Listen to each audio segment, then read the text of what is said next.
Hello plus two class ray optics अपना चल रहा है टॉपिक रे ऑप्टिक्स के विच अज आपां करन जा रहे हैं प्रिज्म दी विचों दी आपां रिफ्रैक्शन देखांगे and this relation A plus delta is equal to I plus E ये ड्राइव करांगे and next delta is equal to mu minus 1 यही शो करके दिखावांगे।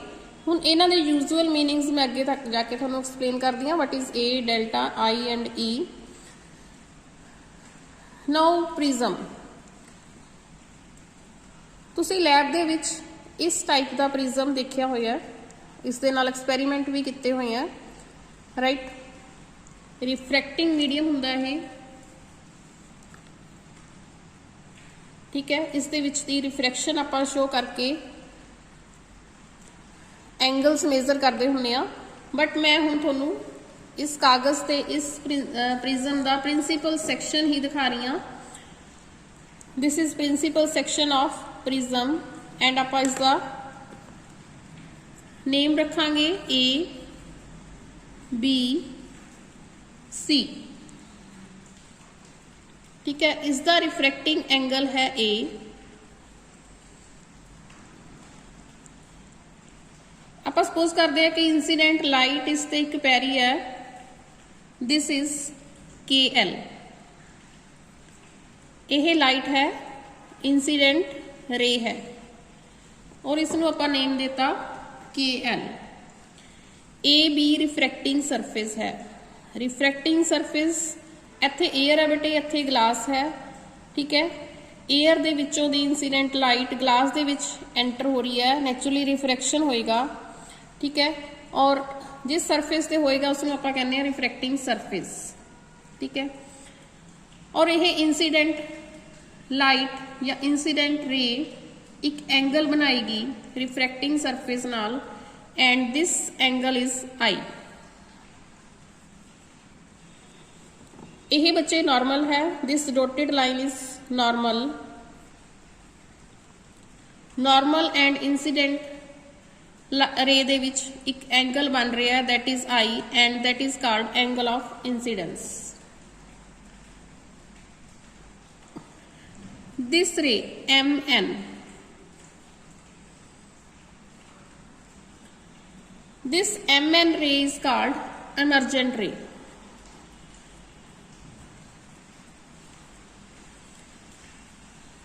Right. And L M G state ray थोन दिख रही है यह रे स्टेट है क्योंकि मीडियम सेम है ग्लास दे विचों दी है इत्थे ग्लास दे विचों आपां रे एयर दे विच एंटर कराई है ठीक है। तुसीं रिफ्रैक्शन दे विच डिटेल च पढ़िया होया है कि रे दा पाथ चेंज हुंदा है जदों रिफ्रैक्शन हुंदी है और एमरजेंट रे जी एंगल बना रही है दिस नॉर्मल दे नाल ठीक है। इस नॉर्मल नूं आपां नाम दे दिंदे आ N2 this is N1 this is N2 normal दे नाल एंगल बना रही है that is called angle E emergence angle right. हुण आपां इसनूं थोड़ा जिहा फॉरवर्ड करांगे इस रे नूं एमरजेंट रे नूं ते इंसीडेंट रे नूं मैं डॉटेड लाइन नाल फॉरवर्ड करके ऑलरेडी शो किया होया है और इस तो बाद इस रे नूं जदों आपां थोड़ा होर फॉरवर्ड करते हैं तो इत्थे एक डेल्टा एंगल बनता है ठीक है। This angle is called angle of deviation. देखो रे डेविएट हुई है इत्थों इंसीडेंट रे आई ठीक है इत्थे डेविएट हुई वो सीधी नहीं लंघी हैगी अदरवाइज जे मीडियम ना चेंज हुंदा अपनी रे इस तरह लंघनी सीगी वो डेविएट हो गई किन्ने एंगल ते डेविएट हुई दैट इज डेल्टा 1 ठीक है। एमरजेंट रे फिर डेविएट हुई ठीक है वो जिन्नी डेविएट हुई दैट इज डेल्टा 2। इस में एमरजेंट रे नूं पिछे दी बैकवर्ड फॉरवर्ड बैकवर्ड आपां इनू इंक्रीज करके दिखाया हुआ है ठीक है that is delta 2। So this mainly this angle totally कितनी डेविएट हुई, ठीक है, यह इंसीडेंट जी रे है टोटल कितनी डेविएट हुई, that is angle of deviation delta. Now the incident ray KL is deviated along LM, ठीक है, LM दे अलोंग AB सरफेस से कितनी डेविएट होंदी है, this delta 1, right. Now this angle इसनू आपां नाम दिता है R1। जदों आपां दोने नॉर्मल नू N1 एंड N2 नू मिलाने आ तां एक पॉइंट ते मिलते हैं ये, इस पॉइंट नू आपां नाम दे दिन्ने आ O, ठीक है। इस तरह ही इंसीडेंट रे ते एमरजेंट रे जिहड़ी जिथे आपां मिला रहे हैं उस आपां पॉइंट नू नाम दे दिन्ने आ O डैश। हुण ये LO LM नाल एक एंगल बना रही है, इस एंगल नू आपां नाम देता R1 और इधरले एंगल नू आपां नाम देता R2,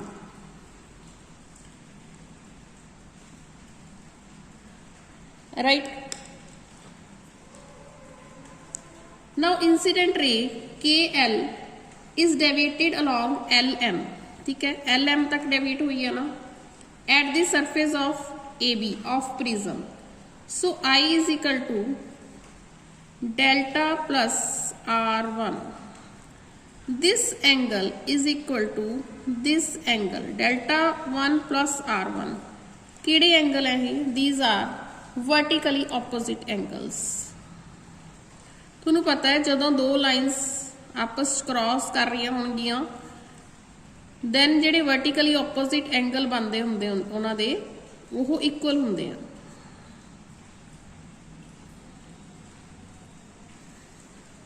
राइट। इस तो आप फाइंड आउट कर सकते हैं कि delta 1 is equal to I minus R1।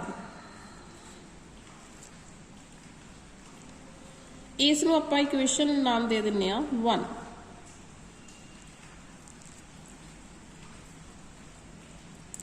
इस तरह एंगल E किहदे इक्वल होएगा, angle E will be equal to this angle will be equal to this whole angle delta 2 plus R2। Now delta 2 is equal to E minus R2, right. Delta 2 की है deviation है produced by this AC surface, this AC line, prism जिहड़ी AC line है ਉਹਦੇ ਨਾਲ ਜਿਹੜੀ deviation हुई है। So total angle of deviation की होया,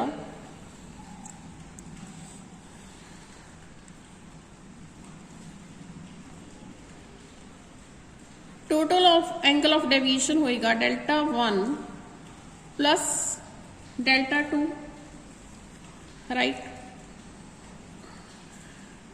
this angle and this angle values put कर देने आ, delta will be equal to angle I minus R1 plus angle E minus R2।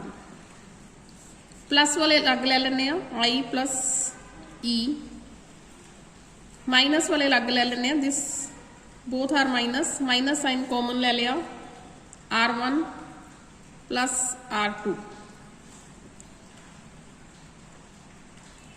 हुण तुसीं इस डायग्राम च एक क्वाड्रिलेटर देखो, quadrilateral is ALOM, right, ALOM। इस क्वाड्रिलेटर के सारे एंगल्स देखो, angle A, angle ALO this one, angle LOM this one, angle OMA this one, ठीक है। क्वाड्रिलेटर के एंगल्स का टोटल कितना हुंदा है 360 degree, right. These are equal to 360 degree. But quadrilateral दे विच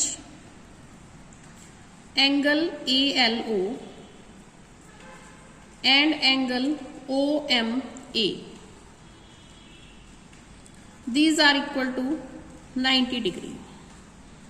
See the prism, angle ALO, this angle, and angle OMA, this angle, ਇਹ 90 degree ਦੇ ਹੁੰਦੇ ਆ।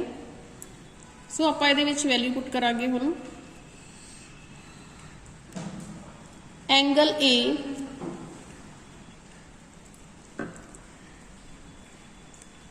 Angle A, this is 90 degree, this is also 90 degree, but आप LOM ਨੂੰ as such लिखांगे plus 90 degree, this will be equal to 360 degree। ठीक है, now angle A plus angle LOM 360 minus इधर जाके 180 हो जाएगा, 360 माइनस 180 कितना आ जाएगा 180 डिग्री। ठीक है, now in triangle LOM, see the triangle LOM,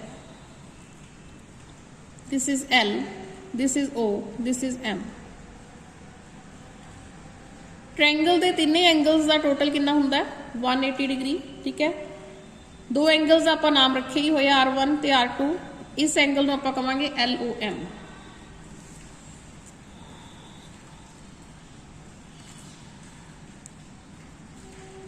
R1 plus angle LOM plus R2 will be equal to 180 degree. हुण इस इक्वेशन का नाम दो तुसी, दिस वाज सेकंड इक्वेशन। ठीक है, and this is third equation.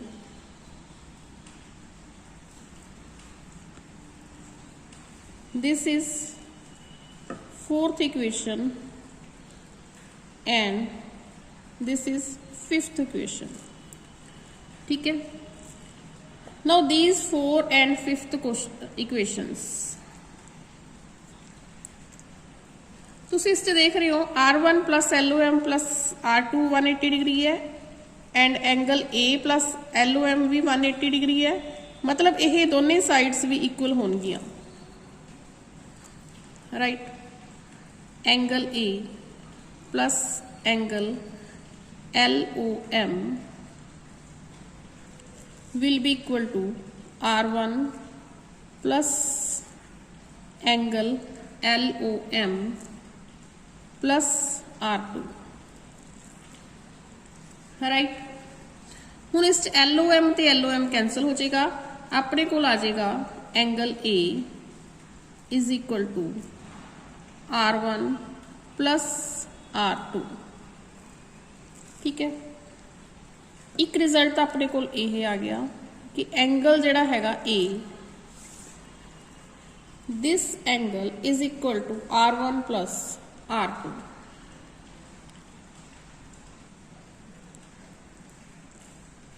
और इसनूं आपां इक्वेशन देनी है सिक्स्थ।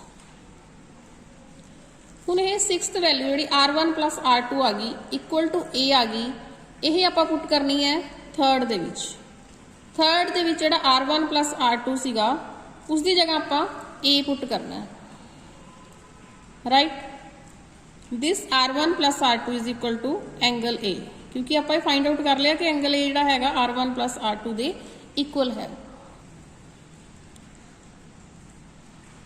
हाँ जी, देखो बेटा मैं ही पुट करता, इसनूं थोड़ा जिहा आपां रीअरेंज करांगे। Delta plus A is equal to I plus E। ठीक है, यही आपां ड्राइव करना सीगा, जिहड़ा मैं तुहानूं वीडियो की स्टार्टिंग च कहा सी कि delta plus A is equal to I plus E। Again I repeat, delta जिहड़ा हैगा एंगल ऑफ डिवीजन है, A is angle of prism, I is angle of incidence, E is angle of emergence. ਹੁਣ बेटा तुसी पढ़ के आए हो कि म्यू किदे इक्वल हुंदा sin I upon sin R1 according to Snell's law. ठीक है, रिफ्रैक्शन वाली वीडियो दे विच तुसी स्नैल्स लॉ डिटेल च पढ़िया, उसके according mu is equal to sin I upon sin R1। But जो एंगल स्मॉल होणगे फॉर स्मॉल एंगल्स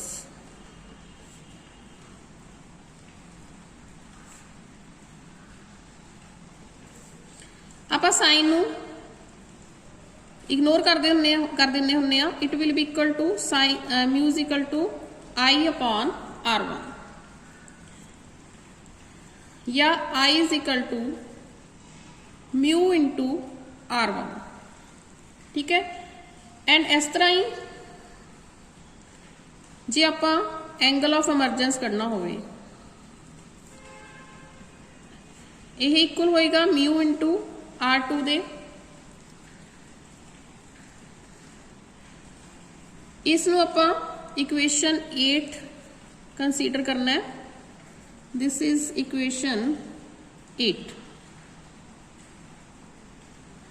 ठीक है, इसनूं इक्वेशन 7 सपोज कर लो। चलो now from equation 8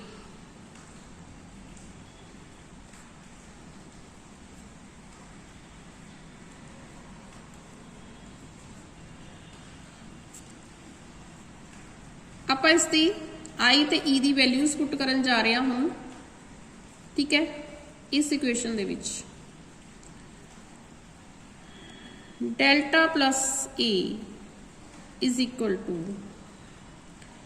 mu R1 plus mu R2 या delta is equal to mu common ले लो R1 plus R2 and delta आप इधर ए एंगल ए आप इधर ले गए। ठीक है, बट R1 प्लस R2 की है एंगल ए है, आप पिछे करके आए हैं कि R1 R2 तो एंगल ए दे इक्वल है। So delta is equal to mu A minus A, delta is equal to A common ले लो म्यू माइनस 1। ठीक है, एक आपां यही प्रूव करना सीगा। देखो बेटा, एक आपां प्रिज्म दे विच रिफ्रैक्शन शो की है इस डायग्राम नाल। ठीक है, रिफ्रैक्शन शो कर रहे हैं आपां एयर तो ग्लास तो एयर, सारे एंगल शो किए हुए हैं। सैकेंड आपां शो किया A plus delta is equal to I plus E and delta is equal to mu minus 1। ठीक है, अज की वीडियो च आपां यही करना है। ठीक है, this was proved. So next video है अपनी प्रिज्म फार्मूला दी, उस पहला यह वीडियो ध्यान नाल देखनी है तो तुसीं प्रिज्म फार्मूला बड़ी जल्दी बड़ी आसानी नाल समझ जाओगे। So till then take care बेटा, थैंक यू।